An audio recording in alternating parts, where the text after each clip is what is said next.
Every year, over £21 billion is stolen from the UK's public purse. Money that's meant to treat our sick, educate our children and keep us safe. Alongside crack teams of investigators. This guy's got to be stopped as soon as possible. She had defrauded the NHS. We're tracking down the fraudsters, stealing our public money. This man had effectively treated the NHS like a cash machine. Locking them up. They were going to be spending a lot of their time inside a prison cell. And getting the cash back where it belongs. We recovered close to £1 million. She was ordered to pay just under £1.4 million. I'm after his house, his car and some money. Just over £23,000 back into the public purse. Fraud Squad, the hunt is on.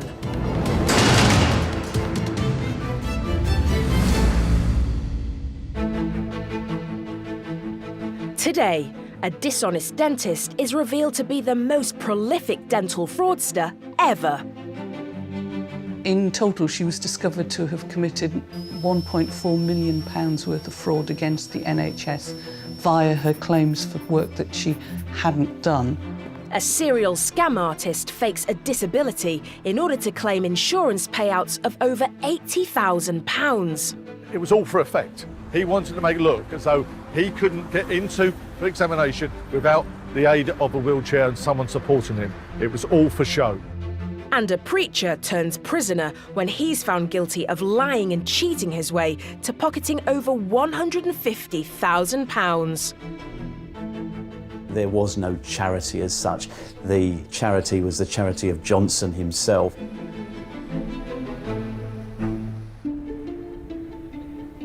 The NHS spends over £3 billion a year on dental services in the UK.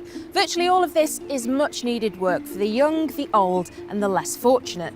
But investigators come across one of the biggest cases of dental fraud they've ever seen, when a deceitful dentist gives new meaning to the phrase false teeth. This is Joyce Trail, NHS poster girl and the most prolific dental fraudster that we've ever found. This dentist has gone rotten. She's been making dentures for the dead.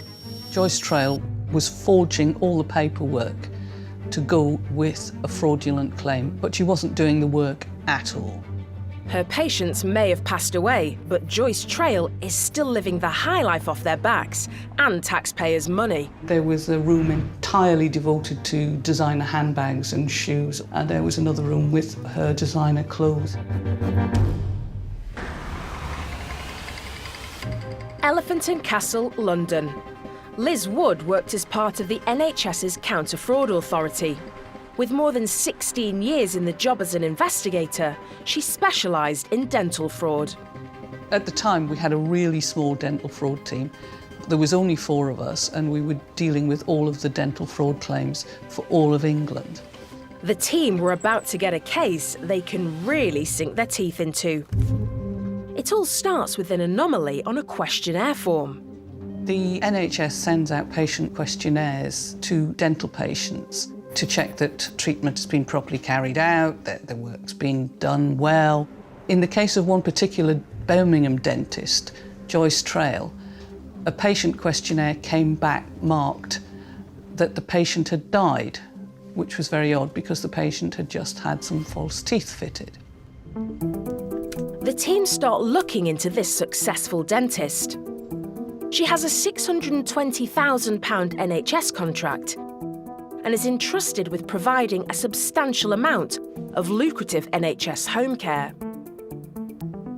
The patients that she was seeing, generally infirm, certainly more frail than the general population. Some of them also may have other medical conditions that make it difficult to treat them, such as dementia and the like.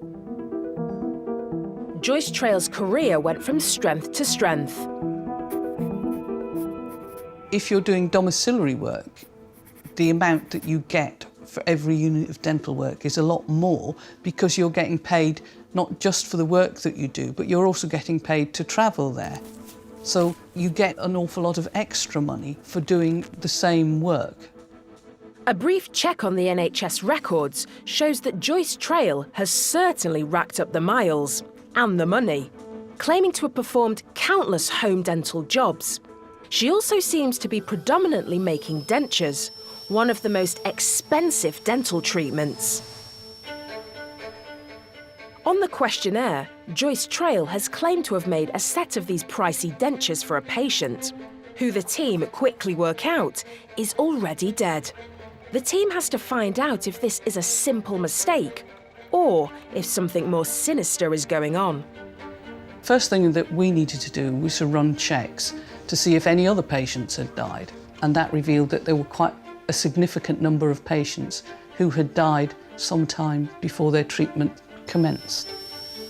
If there's one thing the deceased don't need, it's dentures. But unbelievably, Trail appears to have been making them and charging the NHS for doing so. After our initial investigations, we decided that we had enough reason to justify an arrest, to justify the search of Joyce Trail's properties. As a team, we searched her home address and her business, her dental practice. Joyce Trail's house shows that she's been doing quite nicely for herself. When my colleagues arrived at Joyce Trail's home address, it was evident that she really was spending an awful lot of cash. The place was massive. There was a room entirely devoted to designer handbags and shoes, all carefully stacked in racks. And it's not just expensive clothes that Trail is blowing her cash on. She took regular holidays to exotic destinations in the Caribbean and the like. Clearly, she lived a pretty lavish lifestyle. We deal with affluent people. Dentists are not poorly paid, and we expect them to have a certain lifestyle, but this was in a different bracket. The investigators believe Trail has paid for all this with the extra cash he's been stealing from the NHS by making loads of unnecessary dentures for deceased patients.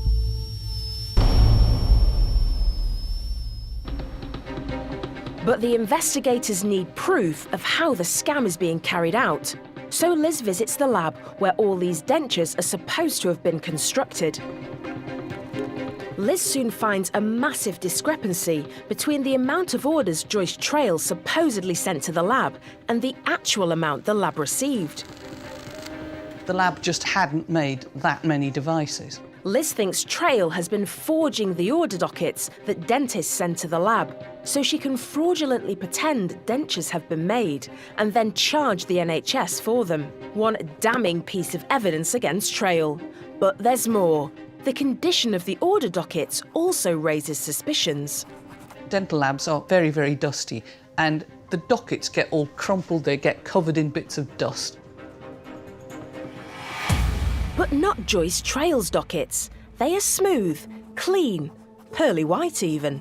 One of the team went through all of Joyce Trail's dental dockets and compared them to the NHS claims, and they were absolutely beautiful.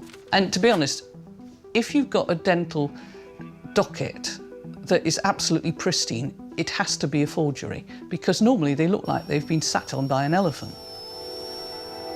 When the accusation she's been charging for dentures that were never made is put to Trail, she seems very reluctant to open her mouth wide. Joyce Trail was interviewed on several different occasions. Most of the time she didn't actually talk to us, didn't answer questions. Trail's refusal to confess her guilt means the investigators will have to do this the hard way. Had Joyce Trail pled guilty from the very outset, it would have saved a vast amount of public money. It takes a long time because you've got to go through every single patient record individually and check it against every single individual claim. So it can take months and months. Joyce Trail claims to have legitimately treated hundreds of patients in numerous care homes across the UK, from Manchester to as far as Norfolk. Liz's team start the painstaking process of retracing her steps. We discovered that Joyce would normally have visited an old people's home, certainly at least once, and she would get the names of all the residents who were there. and then she would use these names for her fraudulent claim. Without bothering to check if these people were still even alive or not, Trail treated each name she harvested as a license to print money.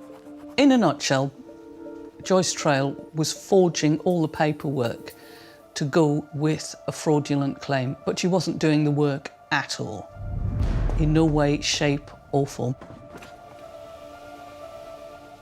In total, 154 patients were discovered to have died before they were given false teeth, which was quite good. In fact, some patients had had 5 sets of false teeth fitted after their death.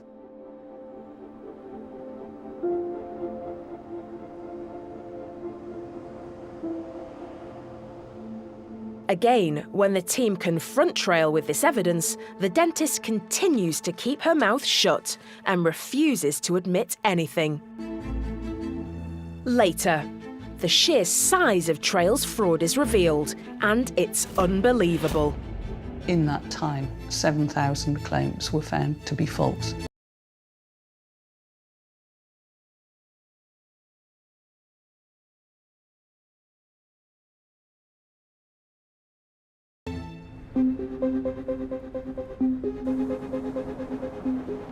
Nobody likes paying insurance, full stop. But what if I told you that £50 of every insurance bill you spend your hard-earned cash on goes towards the cost of fraudulent claims? Claims submitted by ruthless scammers for fantasy crashes, fictional thefts, and faked illnesses. We think you'd want your money back. This is the tale of a serial insurance con artist who ruthlessly exploits a real-life accident in which people lost their lives for his own gain. Fraudulently claiming 80 grand on health insurance for a make-believe disability. Looking at the video, looking at what he's done, you lose all sympathy with him. And although we treated him with utmost respect, we believed it was play acting. Meet the con artist's nemesis, Simon Styles of the City of London Police. Having spent the last 18 years hunting down financial criminals, this determined investigator is the fraudster's worst nightmare.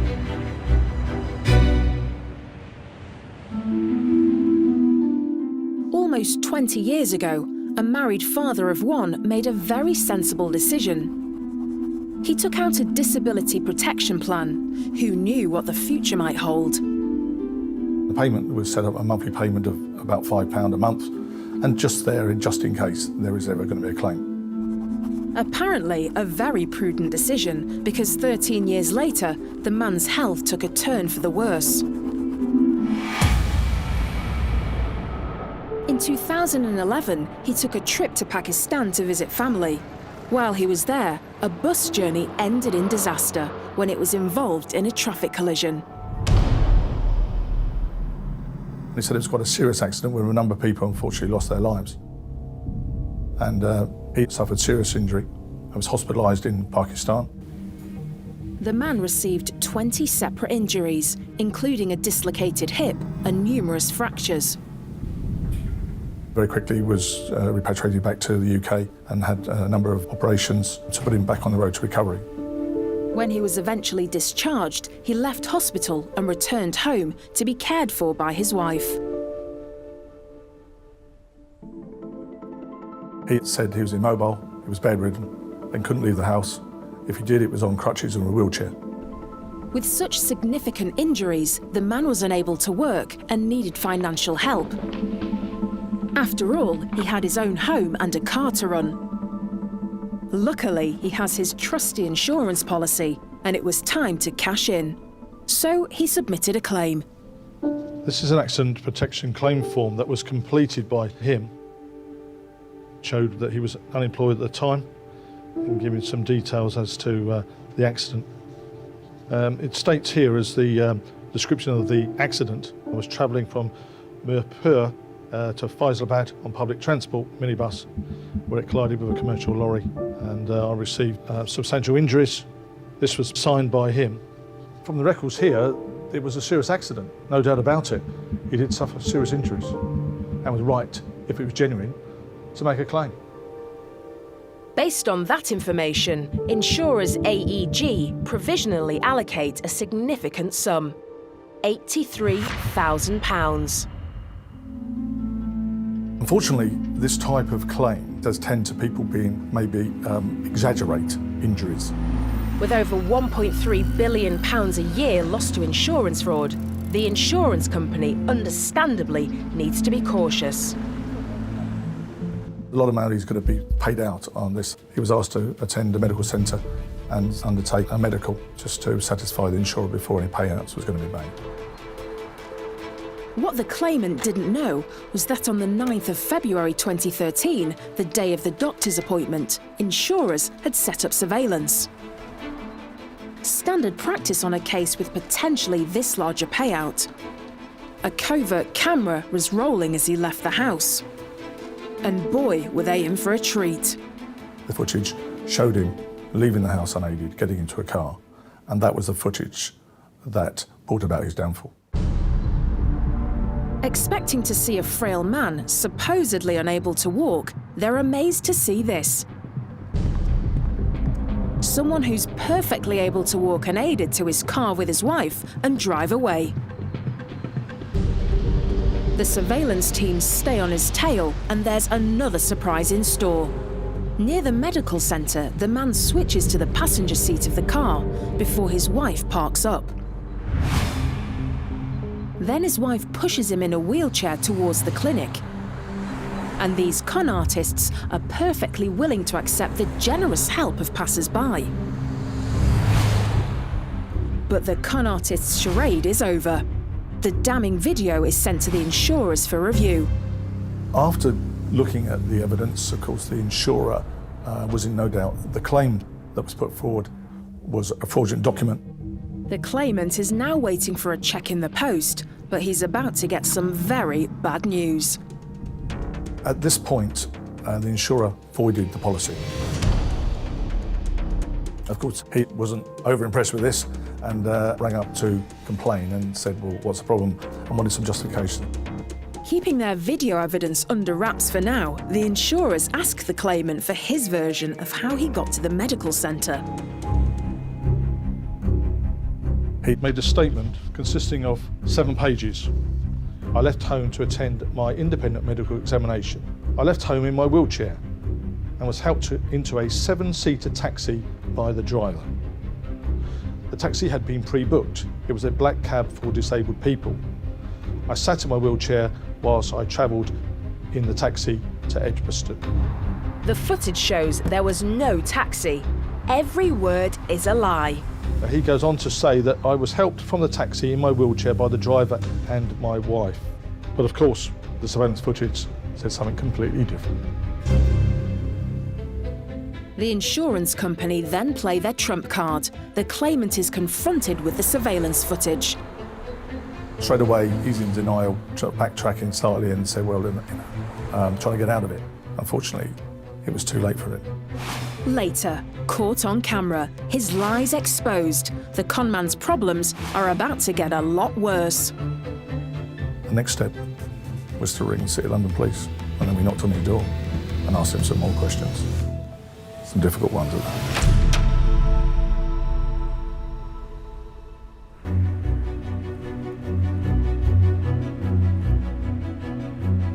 Once the investigators have put the fraudster behind bars, their job isn't over, because then the quest is on to get as much money back as possible from their criminal wrongdoings.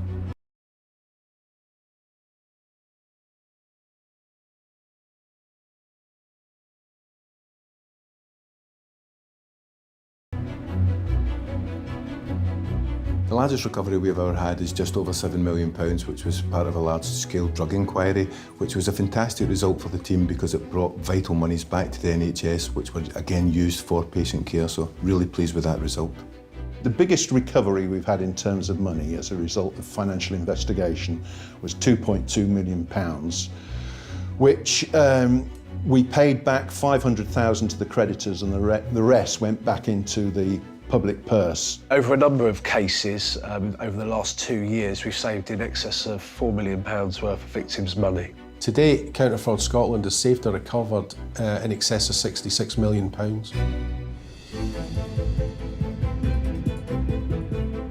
If there's one place you shouldn't find fraud, it's in a church. But this is a case of a preacher who certainly believes charity begins at home. His home.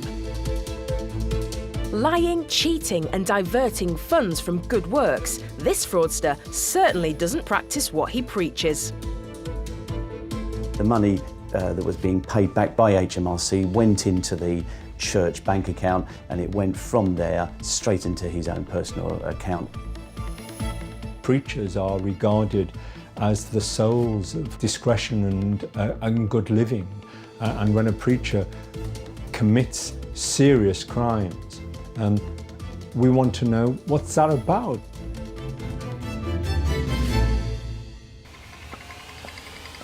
Mick Randall is a champion in international fraud investigation, with over 23 years of experience in the public and private sectors. He's worked all over the world. There is literally nowhere fraudsters can hide from him.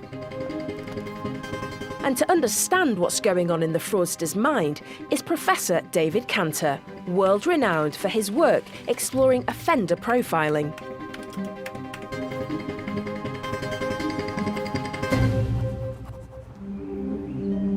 Luton, Bedfordshire. 39-year-old Teslim Johnson is a preacher at the Agape Church. He's also a trustee. One of his roles is to claim gift aid for the church as a registered charity. Gift aid allows charities to claim an extra 25 pence for every £1 given, without any additional cost to either them or the donor. So it's no wonder the Agape Church is keen to maximise its income in this way. A gift aid is a UK tax incentive which enables efficient tax giving by members of the public in the UK. In order to claim gift aid, charities must ensure that a declaration form is filled out by each person who has given them money. It's not a difficult process, but someone has to do the admin, and that task fell to Johnson. For each donor donating the money to Johnson's charity, he would have had to have kept a record of that individual and the declarations they make that they are a UK taxpayer and that they give permission for gift aid to be given. And those records would have had to have been kept by Johnson for inspection to HMRC should they need it. However, for a small charity, the amount of gift aid Johnson was processing was nothing short of miraculous. The HMRC software would have picked up a very big anomaly, an abnormal spike in the payments, where this huge amount of gift aid from a charity that has never had that previous history before would certainly raise eyebrows and get gift aid team looking at that particular charity and focusing in on who's running it and what's happening there. HMRC officers start to contact the donors listed in the charity's records. It's very easy for HMRC, especially with the big donations, to actually go back to those individuals and check to see whether they actually made the donations that Johnson said they did.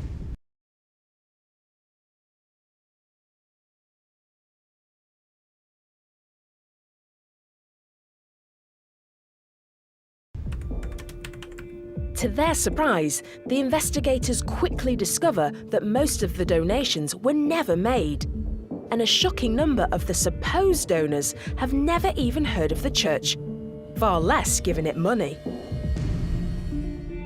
It's very easy for a fraudster to get information in relation to possible donors. It can be as simple as just taking names and addresses from the phone book as such, saying that all these people have visited your church or they've donated in the high street. It's as simple as that. Put them on the spreadsheet and submit it to HMRC. As Johnson is the only person processing the gift aid forms, he becomes the main suspect.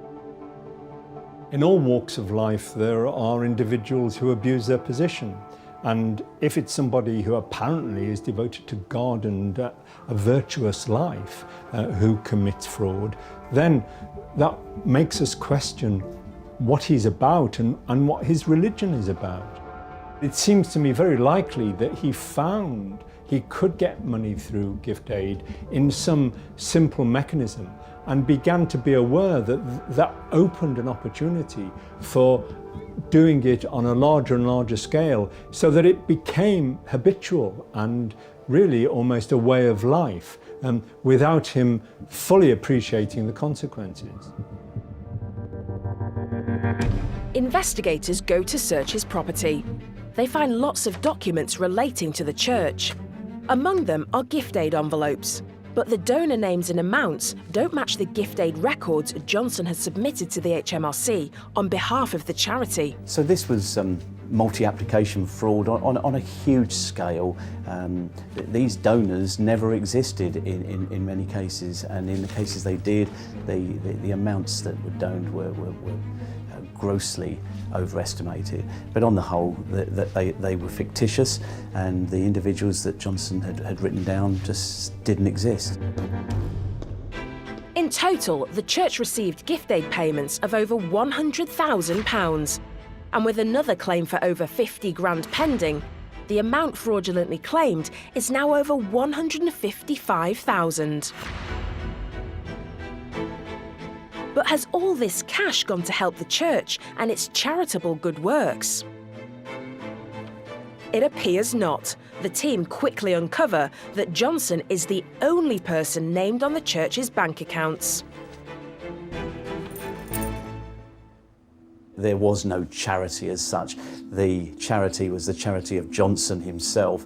The money that was being paid back by HMRC went into the church bank account, but Johnson was the only person who controlled that account, and it went from there straight into his own personal account and was able then to be spent at will. It's time to bring in the police. He may have thought that he had a right to do it. He may well have thought, as many criminals do when they cheat an institution, that there wouldn't be any real victims, that it's a victimless crime. He probably didn't appreciate that he was stealing money that would be used for all sorts of things.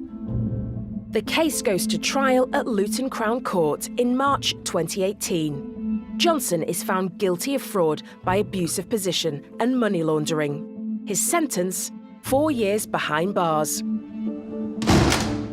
The Charities Commission remove Agape Church from their register and disqualify Mr. Johnson from serving as a charity trustee. And while he languishes behind bars, the investigators are working hard to recover the money he stole from all of us.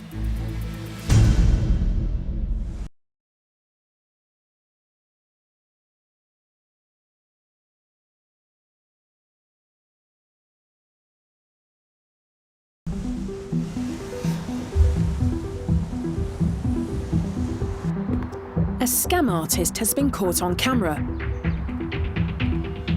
faking a disability in order to fraudulently claim over £80,000 in disability insurance. The matter is now in the hands of the City of London Police. Investigator Simon Stiles is determined to bring the fraudster to justice. No one's disputing that he was injured, but it's the level of the injury and his mobility that was always been in question. The con artist's scam was exposed when insurers covertly filmed his journey to a medical examination. And today, Simon wants to see the scene for himself. It was just down here, in fact, that they stopped and took the last footage of him, actually in a wheelchair. He had difficulty getting up the pavement just here, and he got to members of the public to assist them up along the pavement here and straight into the clinic where they had their examination, just here. Simon Stiles is under no illusion. This disability was a ruse, all designed to trick the medical examiner. It was all for effect. He wanted to make it look as though he couldn't get into the examination without the aid of a wheelchair and someone supporting him. It was all for show. The man must have given an Oscar-winning performance during the examination because the doctor's reports validates his claim. A very, very comprehensive report was made out by the doctor, his opinion and prognosis. At point 9, the doctor states that this gentleman has an ongoing severe symptoms. He is confined to a wheelchair and can only walk short distances with 2 crutches. While 14 months have elapsed since the time of the injury, it is not possible to provide a long-term prognosis on this gentleman's injuries. It is, however, certain that there will be significant long-term effects from his injuries, and a declaration at the time that the report was true and fair. The doctor believed every word that he said. It's time to reveal the truth to the doctor. Simon shows him the footage. His patient walking unaided just minutes before their appointment. The doctor immediately issues a revised report. He writes this time, "I'm not aware of any orthopaedic conditions, and certainly not of any trauma-related effects that would provoke a pattern of symptoms causing such diverse functional ability in such brief periods of time." But I'm not a doctor. That appears to me he's talking about a modern miracle. The net is closing in fast on this crook. It was time to knock on the door, and that's what we did. On the 24th of September 2014, armed with a warrant, Simon and a team of officers prepare to search the man's home. So we knocked on the door, opened by him. I'm not say he was pleased to see us, but he was standing upright. How could a man who relies on a wheelchair to get around be standing, unaided, answering his own front door?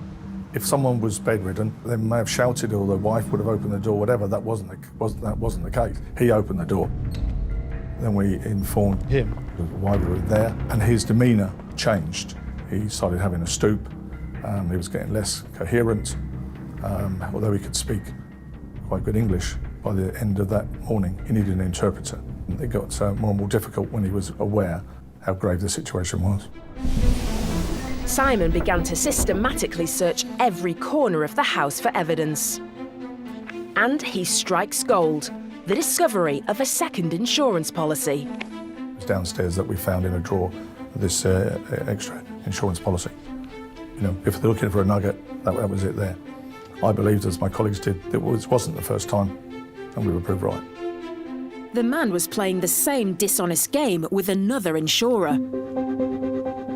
When we contacted them afterwards, we put this to them and said, yes, they did know him, they did have a policy with him, and had paid out. And they then discovered, of course, they'd been the victims of crime. The insurer confirmed a payout of £27,000 2 years earlier. It was time for the faker to face some difficult questions down the nick. He was taken to the local police station. He had difficulty leaving the premises and needed both crutches that he had to do so. And from then on, of course, he acted out his role. Looking at the video, looking at what he's done, you lose all sympathy with him. And although we treated him with utmost respect, we believed it was play acting. And of course, don't forget his wife, who is also party to the fraud. She must have played a full part in this, having full knowledge of it, and would have been part of any of the success of any potential claims. She would have received the same money as he would have done. The faker was slapped with charges of fraud by conspiracy and fraud by false representation. His wife was landed with a charge of joint enterprise. But despite the evidence, they incredibly plead not guilty, and in early 2014, attending Birmingham Crown Court for trial, the pair continue their charade. He arrived in a wheelchair, pushed by his wife. He didn't go into the box as anybody else would do. He gave his evidence from his wheelchair. Unfortunately, the jury didn't have any of that. They saw right through him. And the surveillance footage was the nail in the coffin. If the jury or anybody else was any doubt beforehand, they weren't when they saw that. I heard a few chuckles in the background. The couple left absolutely no room for hesitation in the minds of the jury. Very shortly after retiring, the verdict came back as though they were guilty of all counts. The fraudster receives 3 years in prison for his crime, his wife 12 months suspended, and 20 hours community service. This conviction, it sends a message out, a powerful message that if people are thinking about committing crime, that they're not like to get away with it. And if they are found, they will be arrested, charged and convicted. And like him, they could go away, like he did, for 3 years. Later, the fight continues as Simon hunts down the missing £27,000 of stolen insurance money. It could go either way. Of course, I'm after his house, his car and some money. He's going to fight that. I'll be fighting back. We see how it turns up. He may well have thought it was all over. It's not. It's just begun.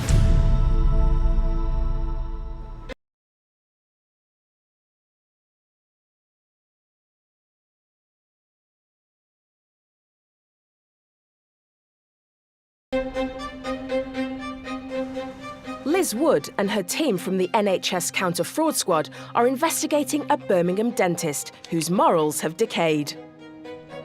Joyce Trail has been ripping off the NHS and the taxpayer for massive sums by falsely charging for dentures that she hasn't made. To make it worse, she's cold-heartedly pretended they're for patients who are already dead. In total, 154 patients were discovered to have died before they were given false teeth. How can you possibly justify that? And if that's not enough, Joyce Trail refuses to admit any guilt, meaning the case has to go to court. And this dodgy dentist does everything in her power to delay being put in the dock. It's fair to say that Joyce Trail was extremely difficult throughout the investigation. Before the trial, Liz's team get a court order to try and stop Trail blowing any more of the cash she's plundered from the public. You cannot dispose of any of your assets whatsoever. Basically, it means that the courts have said you cannot get rid of anything without our say-so. But Trail treats this order with little respect. She tried to sell her house. The house was actually legally restrained at that stage. She was not legally able to sell it, but it didn't stop her. The surgery was absolutely stripped bare, so there was nothing in there. All the chairs and everything were taken out. Anything that wasn't screwed down was taken and it just disappeared. We never saw it again. Even though all her assets were restrained, she was not allowed to do that, but it happened. Finally, after years of investigation, a court date is set for Joyce's trial. Liz's team finish building their case against her, and it's some case. One of my colleagues actually went through all of Joyce Trail's patient records and compared them to all of the claims that she'd submitted over a 3-year period. And in that time, 7,000 claims were found to be false. That's a stupendous number, especially when you think that these are for dentures that costs the NHS a lot. The full amount Joyce Trail has stolen from the NHS, and therefore the taxpayer, is staggering. In total, she was discovered to have committed £1.4 million worth of fraud against the NHS via her claims for work that she hadn't done. But there was also a further £94,000, which was employers' contributions which the NHS had paid into her pension based on these false claims. £1.4 million could pay the annual salary for 27 dentists. The trial begins. Even now, it's difficult to extract the truth from Joyce Trail. Amazingly, she pleads not guilty and tries to wriggle her way out of it. The trial itself descended into farce from time to time. To counter the prosecution's claim that she'd been paid for thousands of dentures that were never made, Trail finds a witness to say he did the work in his lab. But her attempt to hoodwink the court fails. She wheeled out this poor man to say that he'd done some work for her.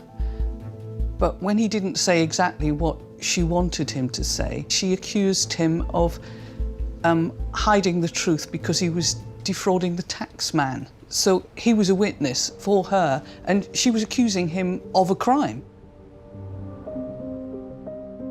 It's been a long time coming, but at the end of the 5-week trial, Joyce Trail reaches the end of the road.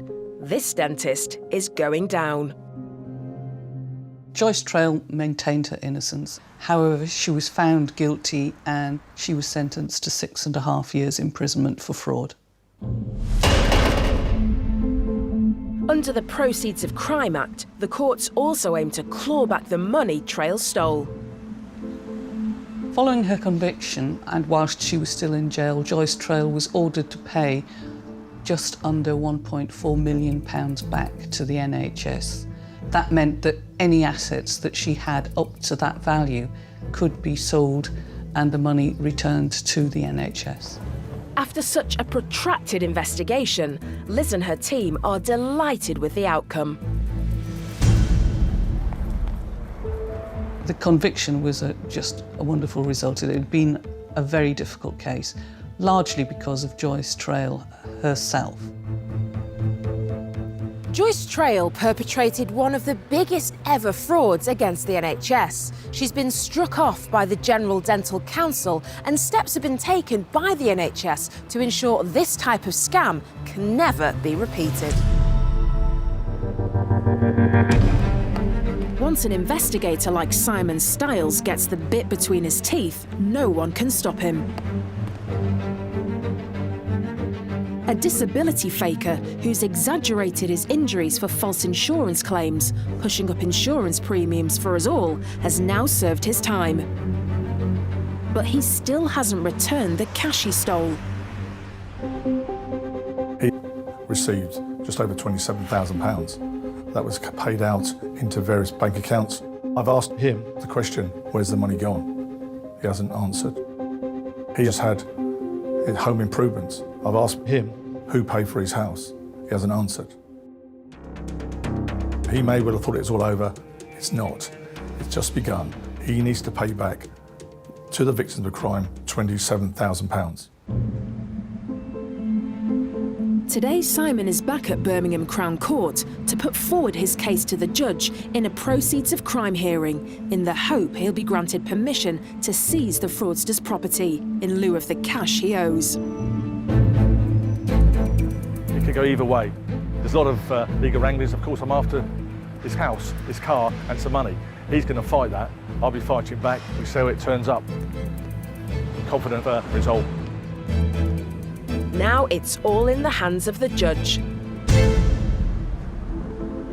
An hour later, the hearing is over. And the man is still being pushed by his wife. For Simon, it's disappointing news. Another frustrating morning, to say the least. Sometimes that happens. The judge has said that I can have a further 6 weeks to continue my investigation. The crux of the matter is, does the house in question belong to him? Is it part of his property? If it is, I can have it. If I can't find any link, then we can't go for that part of the property. But I'm not giving up the fight just yet. We'll come back in 6 weeks and see how it turns out. But as far as Simon Stiles is concerned, this is a mere bump in the road. Nothing will stop him pursuing the case to the bitter end. I'm still waiting. The time's nearly up.